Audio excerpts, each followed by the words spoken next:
Hi, Scott Orlin with Cinema-Magazin. A terrific new series is coming your way. It is called Jupiter's Legacy, and I am here with the creator himself, Mark Millar. Mark, if I were if this were a job interview and I was looking at your resume, I'd go, let's see, you created Wanted, Kick-Ass, Kingsman. I'd say you have a pretty good track record here. So, what was the genesis for Jupiter's Legacy? How did it kind of fit into your creativity? That's a great point because I wanted to top them all. I wanted to do something that was bigger than all of these things. And I actually wrote that, and this is the kind of pads. I do my work on these little pads, and I wrote at the top of the page, this has to be the greatest superhero epic of all time. And I'd set myself that challenge. So it had to be bigger than anything at any other company or anything I'd done before. So it was hard work, but it worked out pretty good. I'm pretty happy with it. Well, I think you kind of started off, you know how sometimes parents teach their kids something? I think when they gave you that first amazing Spider-Man comic book issue when you got your hands on that, what creativity that must have just, exploded in you. What was it about the concept of the superhero that fueled your imagination? Well, I couldn't live any further away from the superhero action. I live in the west of Scotland, which it rains all the time. There's no skyscrapers, anything like that. But it just seemed so glamorous to me. And I thought superheroes were real until I was about maybe 7. My brothers told me that they were real guys and America had these guys. So America seemed like a place I always wanted to go. From the minute I heard about this, I thought, wouldn't it be awesome to live in Gotham City? And I was maybe about 7 before I found out these things were fictional. But by that point, the damage was done. It was a career option from the beginning. If I wasn't going to be a superhero, I was going to be a guy who wrote about superheroes. It's interesting. As you're talking, I'm thinking, except for something like this, The Simpsons, in animation like that, they never age. They always stay the same. And in a lot of these concepts of superheroes, Superman, Batman, they look the same. Yeah. You've thrown that concept out the window with this because we see your head Josh character really age from, late 20s, early 30s, all the way to 150 or something. Yeah. Yeah. Well, the actors loved that because how often do you get to play an old guy and a young guy, the same character at 2 different ages? So they love stretching themselves like this, to be the bright-eyed, optimistic guy in his 20s, hoping to become the world's greatest hero, to being the old guy who's kind of failed.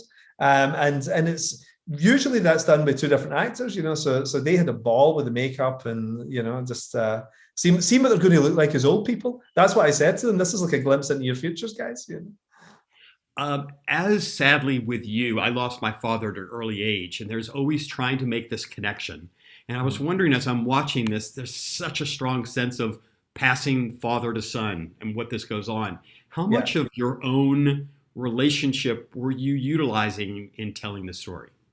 I think you do it subconsciously. You never plan it, but I think Kingsman, Kick-Ass, Wanted, these things, and when I was writing Spider-Man and things like that, it's about a young guy trying to go from being a kind of like a nobody to being a hero. That's what all of those stories are about, certainly the first movies of each one. And then I realized now I'm writing stories about dads. And I think it's as I'm hitting middle age, that I'm basically writing dad stories now. But what's good about that is it means that there's an audience interface for all the characters. So there's young characters in it for the teenage audience. There's older characters in it for guys like me. And everybody kind of relates to somebody in a family drama. When you're watching The Godfather, you're either Vito Corleone or you're Michael Corleone. I loved it just as much at 18 as I do now. Now I'm 51. But what I find fascinating too, as you talked about, you're now 51, is when you were a kid, they didn't really encourage you to draw. That they didn't even want you to go to art school. So if there are people watching this now who have this ability or this talent or desire to want to draw, what do you tell them and how to push through? Because maybe there's not a lot of support out there.